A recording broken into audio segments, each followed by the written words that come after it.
Welcome to the Four Bars Podcast. I'm Ken Leith. And I'm Patty Leith. We are your hosts for some compelling dialogue, encouraging our listeners to strengthen their connections And build strong communities, lifting each other up and connecting in ways that matter. We named the podcast Four Bars as a reference to how hard we work to find a Four Bars connection on our devices. And we wondered what could happen with relationships if we worked as hard at connecting. Let's find out.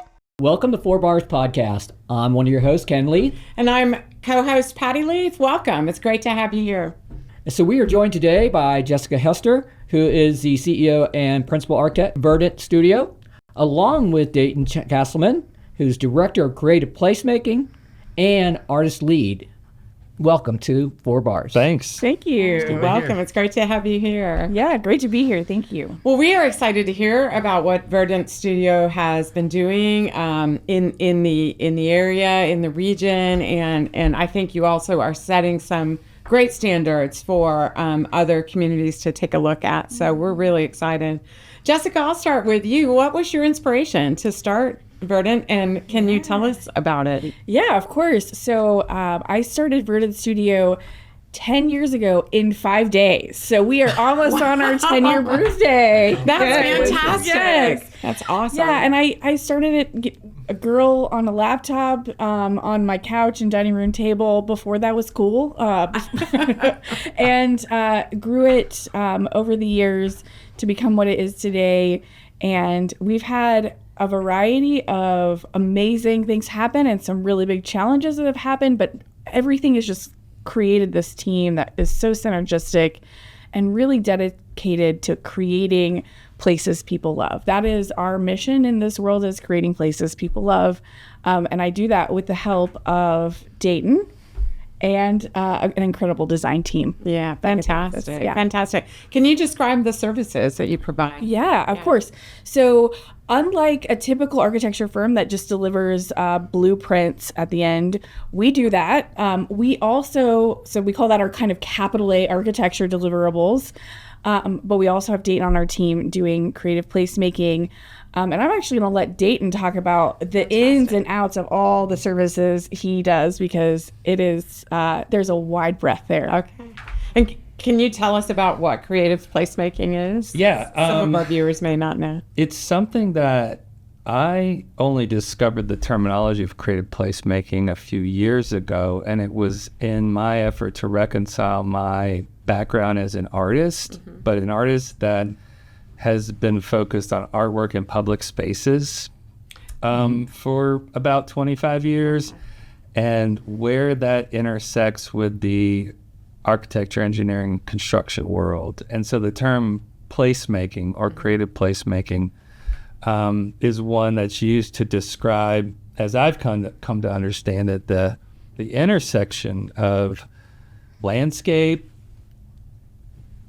whether that's landscape design, whether that's landscape engineering, architecture, and the creative arts. So at that point, I think is how I understand creative placemaking. And I think of it at that intersection because in order for effective placemaking to take place, I think that the architecture has to be mindful of what's going on related to the art or related to landscape. Landscape needs to be mindful of the others, and then even the artwork and the way that it might shape or give identity to the rest of it has to be mindful of what the architecture and the landscape is doing. So they create an interrelated field of influences. Creative placemaking is a way of describing when, if in this three-way dance, when art takes the lead. Okay. You know, I love it. And there are placemaking, there are examples of placemaking where you could say that architecture's taken the lead and making this place a place that people want to congregate or that they feel a sense of ownership over or identify with. And there are instances where the landscape architect or, engineer is the one who has, is the discipline that's kind of taken the lead in how those interplay. My background's in visual art and sculpture, and so naturally I gravitate toward the art taking the lead oftentimes, or when there's an opportunity for that to happen. So as a three-way dance, it's really a collaborative integration of Always, ideas. every time, And the place together. How exciting. It is. Fun. The way that I like to tell people about it is we make places cool. Yeah, and you do. I can attest We to can that. all get that. And That's amazing. here in Northwest Arkansas, I think that's the people who come visit. That's one of the things you hear is it's a cool vibe within the region. Yeah. And you can't go very far around here without seeing artwork integrated into, somewhat looking at least from outside, not being an expert in that, seemingly seamlessly interwoven within whether it's architecture or just parks, whatever it may be, even the buildings. Yeah, For sure. the real estate development that led the way in, I think, creating the momentum that you're describing for everything to be, for within every dimension of the building of the community, for artwork to be carefully considered, is Crystal Bridges. As the first real major visible investment that literally made Bentonville a place that people wanted to be in a way that they never had before. So all of a sudden you have immediately a regional and national tourism draw, overnight. In late 2011 into 2012. And so with that case study or that precedent, taking the lead, I think what it's done is it's sort of created an expectation and a type of reverberation that causes everyone else that wants to create interesting places to follow suit. That makes a lot of sense. I think timing, because you mentioned you're coming up on your 10-year anniversary. I think last year Crystal Bridges just had their 10-year anniversary. So your timing was pretty. Last year would have been awesome. 13 years. Actually 13. Oh, okay. So, but it's all right. Time flies. That's okay. 2021. I can remember walking in there in 12 for their opening. They opened late in 12. It was 11. Was it 11? Yeah, it was November of 11. All but right. A lot of people saw it around January of 2012 because there's holidays, so on and so forth. Yeah. I think the first major influx of visitors was around the holidays in 2011, 2012. So, and I used to run those trails back behind where they were building. I knew then that it was going to transform this community, but I knew when I walked in that it was like, this is sticking around. And what has transpired in the 13 years since has been just really a fascinating evolution of the prevalence of art in many forms, right? So it's been really fun to see, and it's been very visible as it's occurred. Some of my first experiences with art and public spaces in Northwest Arkansas were coming from the architecture side. Because oftentimes architects, and as Jessica knows, there's a premium to be had with, especially when the client, has art in their scope, with having someone to think, critically and carefully, excellently about that. Yeah. It's been a real joy to watch not only the influence of Verdant and their architecture and design interiors team deploy incredible projects across the region and nationally, but to see what Dayton has done, not just on our projects, but other architecture projects across the region and nationally.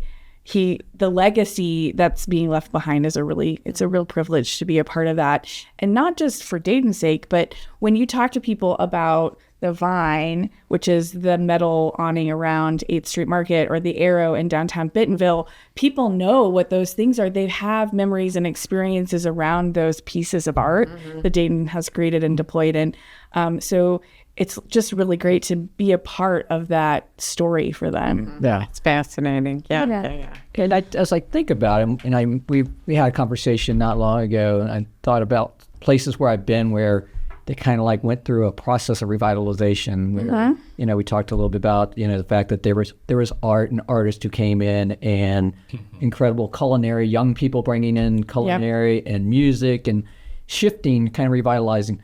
Is that kind of a recipe that you see, or how does that happen? Because it did, as I think back now to where the square used to be kind of shut down at 5 o'clock years ago, 18 years or so years ago when I got here. And now it's full of life all the time. I have a lot to say on that. I know you do. I know you do, because you're one of the artists. I want to give you the first. But specifically related to that idea of the artist's role. Yes, the artist's role in the middle of all of it. It's important. It is a critical role. I think I will say this before you jump into your story, which is we are privileged in Northwest Arkansas to be able to have incredible quality of life that is being subsidized and influenced beyond what the typical kind of gentrification and growth pattern would be. And so I think we get to live in, the nickname for Northwest Arkansas is Oz, and there's a reason for that. It is a glorious place to exist. And I think we all get to benefit from that investment. I think if you're looking at cities beyond Northwest Arkansas that are more like a more typical growth pattern, it is often, and Dayton will talk about this, but it is often the artists, it is the people who are willing to get creative, put in the work, come up with some solution that's crazy and out of the box, and they really get the energy back into spaces that didn't have it before. There's just so much grit in that, and I think a lot of gentrification requires grit. Yeah. Oh, that's well said. Yeah. However, I don't think of Northwest Arkansas in terms of revitalization or gentrification. The reason for that, I agree. and I understand the way that it's growth. It's just growth. Yeah, I understand the way that we do have these kind of legacy older downtowns, which have older architecture, older infrastructure. They bear the signs of a lot of larger urban area downtown, so on and so forth. But you don't have the blight in the same way that you see in major urban centers, where there's just not enough money to keep up with everything that needs to be kept up with. What you do have in Northwest Arkansas is just good old-fashioned urbanization. Yeah. In other words, we're building a city where there really wasn't a city before. Now there are cities, but we're talking about what people from cities don't refer to as cities. Right. Yeah. These are quaint little small towns. They've got a square with a few historic buildings, and that's cute, but it's not a city. Let's be real. We're really actually combining these nodes that the smaller cities represent into this large metro urban area. Yeah. Each city retains its unique character and its sovereignty. What it's allowed to mess with and not mess with, but overall you just have a lot of farmland that's now turning into urban area and filling in those gaps, and we have the predictable resistance to that change of landscape, which I understand. It was that possibility that a city might grow up here that brought me here. So I'm on the other side of the coin, which is like, build. Let's turn it into a city, which is part of the fun of being here. But so because I don't think it's revitalization, because I think it's urbanization, I think some of the dynamics that are present with projects that are taking what are areas that may have at one point had their day in the sun and are now on their heels, bringing those areas back. I don't see a whole lot of that. What I see is just people getting to think brand new about what it would be like to build a world-class museum, for example. Yeah. Which is why Crystal Bridges, what was it? I can't remember the publication. They put out an article, and the title of the article was, "Is Crystal Bridges the most woke museum in America?" And it's because they had an opportunity starting in 2011 to create a museum that thought differently about the way museums might operate. And that was being recognized. So the whole region reflects that same kind of we get to make this up, and we get to maybe do it ideally or do it differently. Yeah. Which is fascinating. Yeah, it really has been neat to be a part of it. Can you speak a little bit to the role that art and creative placemaking plays in a community and how that lifts up the community? The first thing that needs to happen in a community is people need to be able to be sheltered and fed and safe. And that's a rule of architecture. Right. And of engineering and of landscape and of communities. So I don't want to aggrandize art because it adds a particular and interesting dimension to it without saying that the fundamental need of any community is good architecture, good infrastructure, good planning, et cetera, good landscaping, drainage, utilities. That's what communities really, really need. What I've enjoyed about art is its unique ability to, in poetic ways, to tease out the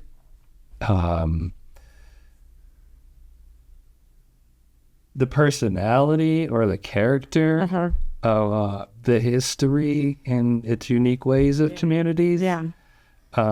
Much in the way that, like, our hearts have to keep beating and our lungs have to keep working for us to be upright and having this conversation.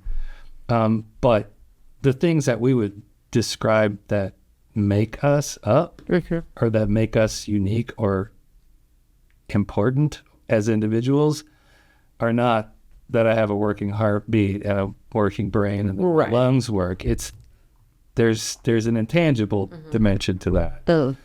You see some of it, I describe some of it, but there's something else that makes me. And I think art has a way of, in the spaces between landscape and architecture, the connective tissue to elucidate those kinds of things. Right. Okay. And we've had a running look at what is community as we have been involved in this podcast, and it really, not to oversimplify, but it really comes down to people, places, and activities, right? And you're bringing in the place part of it for the people to come together and have these activities. Yeah, right. One way that we think about placemaking, other than it making places cool, is that it embeds a sense of authenticity in a place that may otherwise have no personality. It may have no kind of zhuzh about it until we get involved and we start to deploy bits and pieces that give it its uniqueness and interest. And those are ways to engage the community too. So those are all intentional deployments to give not only just moments of joy, because some of our art is just about experiencing the beauty of it. But sometimes it's about experiencing being part of creating it. We do projects where we ask the community to come and participate with various pieces of deploying the art, especially if it's a temporary piece. And that's a great way to bring people together. And art is uniquely placed in the world to bring people together in a completely unbiased and pure way that a lot of other things just can't do. Yeah. Very, very cool. Yeah. And as we were talking about the different buildings, you talk about crystal bridges, and one of the things that I've really recently, what we've had is also the Heartland Whole Health Institute has opened, and they've invited people in, and so now you've got the beauty of crystal bridges with an incredible architecture. To your point is, for those who've never been here, it's located down in a low area, partially I would imagine because it's helps protect against the weather, hopefully the way it is. I think it was intentionally set there because of its relationship to that stream. Yeah, it's beautiful. And generally speaking, that holler real estate is worthless because it's so difficult to build down there. It's very, very, very difficult to build things in holler. With the live stream through it, with the stream going through it, because everyone has a stream going through it. Right. It is literally the product of erosion. And if you want to build in that field of erosion, go for it. But it's very challenging and very expensive to do well. So I think that has more to do with it. Is like you could buy up all the cheap, worthless holler land for nothing. Probably. As long as you have the money on the back end to build something. Eventually, but for a long time, it's not worth anything. Yeah, like so sure. Walking trails. You're saving on the front end and spending it on the back end as finishing, so to speak. Yeah, but I don't know. I think it has a lot to do with just that. And you do have this beautiful, and then within a couple hundred feet, you've got the new Heartland Whole Health Institute, which is incredible because it's art, and they're going to have what I read the other day is probably going to be one of the largest green roofs. It is, in the country. Well, that's the Alice Walton School of Medicine. Yes. Yeah. It's and from an architecture perspective, both of those buildings are incredible pieces of architecture and art themselves. Yes. The architect that designed the design Crystal Bridges won the AIA gold medal a few years after he completed that project, which is one of the highest awards in our field, and well deserved. It's an incredible piece of architecture. He also did, I think, the Kansas City Ballet. His portfolio is extensive. The buildings, you can walk in and know that he did it. He they have a personality of their own. So, When I first got here, again, none of this was really here at that point. Didn't know it was coming in, but one thing I did notice was there was art, and I never went, and I guess I could say I was a little closed-minded on this. When I got here, one of the early things Patty asked me, she goes, "Would you like to go to the craft fair?" Oh, that's a huge part of our culture. I didn't realize that. I was like, "No, thank you. I'm going to go out on my bicycle instead and cycle." But having come to then, it just kind of was like it didn't go away, and it's still here, and people come from all over. I found to be able to go to the crafts, and then but they bring their own art. Our farmers markets have all that. It plays a big role here, doesn't it? From your perspective, it definitely does. The craft fairs in Northwest Arkansas are some of the most attended craft fairs in the country. People travel from all over the country to come to them, and Dane can tell you why. Yeah, well, I mean, I think my arrival in Northwest Arkansas was definitely due to paying attention to the sort of rarefied international art conversation that Crystal Bridges represents. But it's important to remember that Crystal Bridges didn't bring art to Northwest Arkansas, that the arts and crafts in particular, especially with functional pottery, glass, and other forms, working with wood, have existed here for a very long time. Now, as most arts do when you're talking about generally poor people making art, they skewed toward the functional. And so sometimes the functional arts and crafts get, people, I think their perception is that they take a back seat to the ivory tower art that Crystal Bridges represents. But the community that makes those things and that brought that up has always been here. And that's another interesting dimension that you have to navigate and be cognizant of. In fact, a great example of that is the architecture of the Whole Health Institute, which incorporates the only term I've heard it referred to as giraffe stone. Okay. There's a giraffe stone, which is a type of stonework that you see occasionally in Arkansas. I've seen it just out in the middle of nowhere. It's a particular way of building a wall with stone that is somewhat like almost hexagonal in the way that the stones are put together. Yeah. Maybe they're stacked vertically rather than horizontally, and so it creates a very distinct pattern. And that is a Ozark vernacular type of architecture, which was developed because it was practical for some reason. And I don't know the whole history of it, but you'll see it out in the woods in Arkansas. Now you mention it. Now you see it. It was adapted to the facade, the stonework of the Whole Health Institute. Wow, that's that intersection of that indigenous kind of arts, crafty sort of craftsmanship, and the intersection of that with like the world-class stuff that Crystal Bridges represents. Can you speak to how the work that you're doing is supporting the urbanization that's taking place here? you introduced me to Urban Land Institute, and so I thought you'd be particularly suited to talk about that from perspective that remembers when like Pinnacle was couched. Yeah, I remember. I do remember those days. I don't remember when Pinnacle was a couch. I do. Yeah, and I think we've touched a bit on like the difference between what we've experienced versus like a true gentrification, like coming in after a like massive flight and blight and things like that. What we're experiencing is as a metro region is a massive amounts of sprawl. And there are a lot of challenges with sprawl.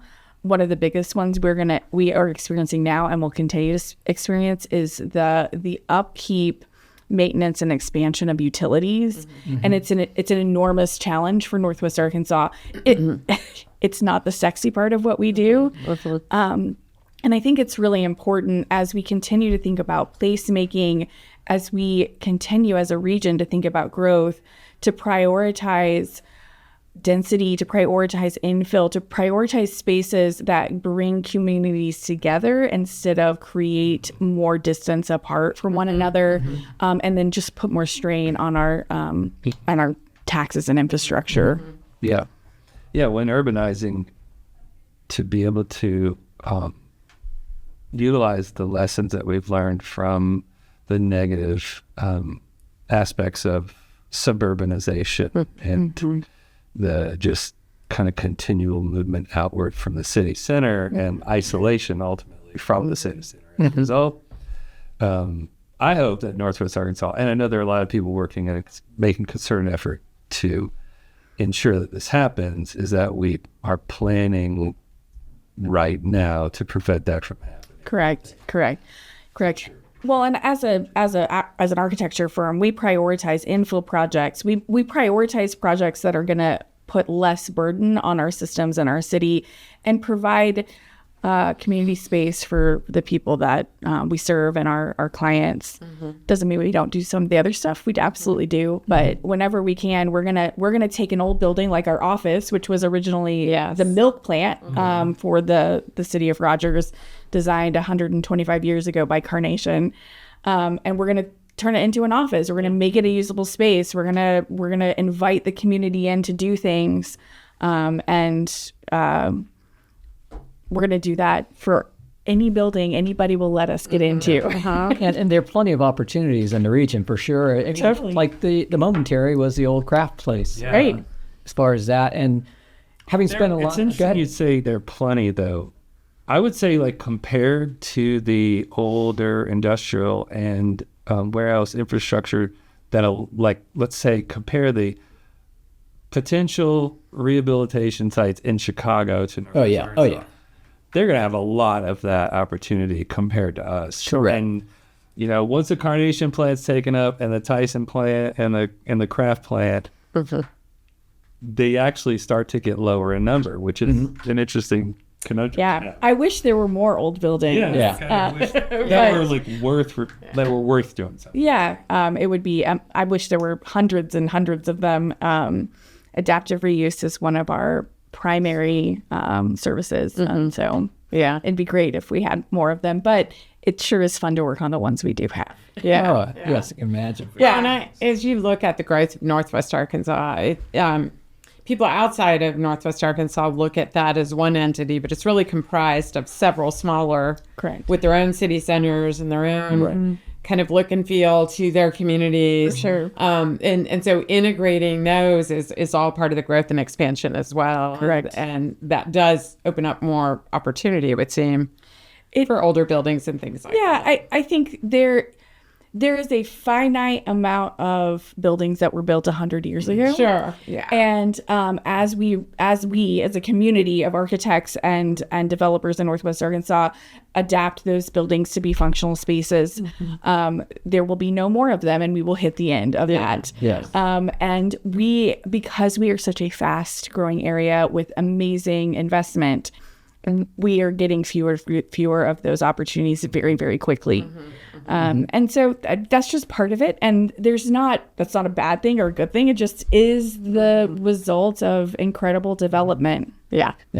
A lot of what we're seeing as far as things that are potentially coming, being voted on locally by all the jurisdictions, are starting to also look at now more multi-use. And I think when you said, you get farther out, people can get isolated, but multi-use tends to ensure that they don't, because it gives them the opportunity to live, shop, play all in their communities. How do you see that becoming an important role, or do you see it becoming an important part of the healthy growth of Northwest Arkansas? Yeah, I'll jump in on that one. So multifunction buildings can either be developments that are vertically integrated, so ground floor commercial spaces with residential spaces above, or they can be horizontal developments that are planned to be built around a community. So you have layers of important infrastructure. You have a kind of a new town center surrounded by that includes shopping and restaurants and things like that. And then as you get out, you have high density living, so townhomes, apartments, things like that,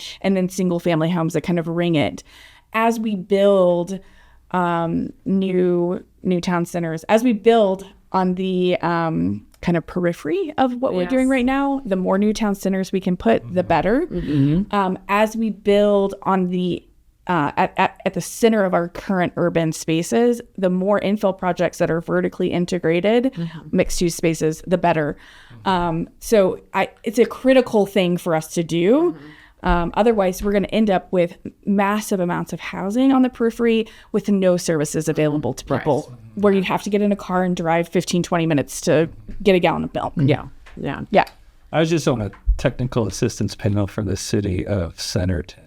Oh, wow. Part of Urban Land Institute's Small Cities Initiative, which is specifically geared toward helping those, what would turn into the bedroom suburb communities, to help them think more carefully about their city centers. Avoid some of that. And forgot where I was going with that, but... Well, you were talking about... But there's an effort to... There is a massive effort by the Urban Land Institute with a high level of investment to help our cities do better. Those smaller cities to provide the resources that they need, especially the ones that are not the Roger, Springdale, Fayetteville, Benvilles, to have access to the type of answers and expertise they need to do better. And I think many of the relatively larger cities that you just named, Springdale, Fayetteville, Bentonville, Rogers, have been doing planning for many, many years. Correct.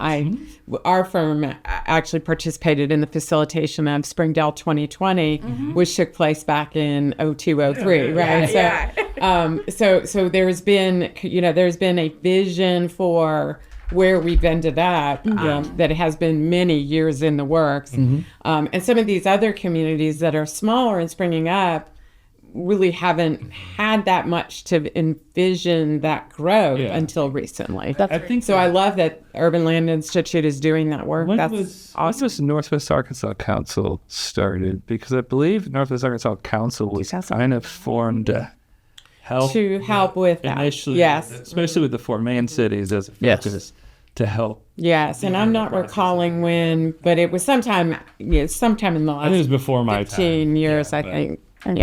So I don't know. And just like any new entity, they've run into challenges and hurdles that they've had to overcome. I don't know how much we want to talk about that, but I think the trick is collaborative planning in advance of the growth, right? That's kind of sums it up. That's something that communities need to be coming together and envisioning beyond next year. For sure. And in our larger cities, that is easy. They have big planning departments and people who are experts in that. They can bring in outside consultants to help. Our smaller cities don't even have a planning department, much less anything else. So that's where organizations like the Urban Land Institute and the regional council can come assist. No, I agree with that. It's just like with some of our clients who are in utilities. They have small. What many people don't know is the vast majority of utilities are very small. across the country, and whether that is water and sewer or electric, whatever it may be. But the way that it works within the industries we found is that they are supported by a lot of the larger utilities who give them expertise and understanding of how to do things differently and help them improve. And so that was one of the things I think that as we're talking about this, that kind of cooperative effort, because right now the big topics are, you mentioned it, it's it's water, drainage, it's sewage, and a deal. That's a 40, 50-year-old problem, and people are now saying, well, it should be done. Well, it should have been started 40 or 50 years ago, but now everyone has to deal with if you're going to continue to grow and do so. 40, 50 years ago, nobody in Northwest Arkansas knew that Walmart was going to become the biggest retailer by volume in the world. Or create a city within a city. Or that Tyson was going to be the largest meat producer in the world. Yeah. If people knew that and could have looked into the future and said, the population of this region is going to septuple. Yes, right. Yeah. They might have been thinking about it and buying cheap land, but they weren't, most of them. Yeah, so that's true. You end up in that. And I know another infrastructure annoyance for a lot of people, especially those who've lived here for a long time, is the way that traffic and the volume that's created by all the growth of population is overwhelming what were pretty easy to navigate. On average 32 people move to Northwest Arkansas a day. Wow. And which is an enormous amount of people when you think about it. We are consistently in the top 10, if not the top 5 fastest growing regions in the country. Which is amazing to be doing what we do. Yes. Like, it's a great place to be doing what we're doing. We really we have a lot of compassion for our friends at the city government that have to manage that. Yeah. So, Well, as we kind of near the end of our discussion, one of the things I'd really love to hear from you all is, for people who aren't, listeners and viewers that aren't in Northwest Arkansas, what tips can you give them, or what can you share with them to be thinking about their own communities and developing them well? Yeah. I think if you're creating places that are authentic to you, then you're going to be creating great places. If you're putting your heart and soul and some grit into it, there's going to be a great outcome. Every city's got its own unique challenges, and we've talked a lot about what ours are. And I think there's some lessons learned from that. I think there's a lot to be learned from the growth that we've experienced and how to manage that and how to get ahead of it. And just, if your heart's in it, it'll be amazing. Yeah, that's awesome. One word that I like to describe the thing that distinguishes one place from another is intentionality. Mm-hmm. And the great thing about intentionality is that it can cost $1 million or it can cost $100. Mm-hmm. And so while our community has the benefit of tremendous investment in the way that art and design has been deployed intentionally in the community, as a preacher's kid who grew up to be an artist, I can assure you that that type of intentionality and creative placemaking can still happen even on modest budgets. Yeah. If it's done with, I think, with integrity, and if it's done with imagination. Yeah. So that's what I would say. Sometimes I feel bad about talking about Northwest Arkansas in the way that I do, because very few places in the history of the world have had just the same set of conditions coalesce in the same place that's created the type of dynamic that we're talking about. Very few. Mm-hmm. And so, to say, hey, you should do it like us, we wouldn't say that. You should also have a few Fortune 500 companies around. Yeah, right. Fortune 1. Understand. But their city is unique. Yeah, it's got a unique place in the culture and the community, and tap into that uniqueness in whatever way is possible. Yeah, so that they have imaginative intentionality on whatever budget you've got. And for artists who want to enhance their communities, what advice would you give? Your story and how you came to be here is...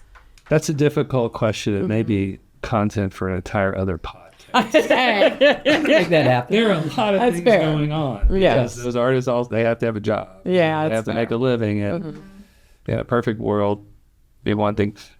I will say very briefly though that an art ecosystem is composed not only of artists but of patrons and collectors. And while there seems to have been an upsurge of artists in the NWA art ecosystem, there has not been any kind of miraculous upsurge in the patron or collecting part of the economy. So you've got a little bit of a lopsided creative economy in Northwest Arkansas with more producers than consumers. Okay. And that's something that takes, and I'm not a scientist, I'm not a sociologist, but that takes decades of time to maybe begin to come around. So that's the long game, I think.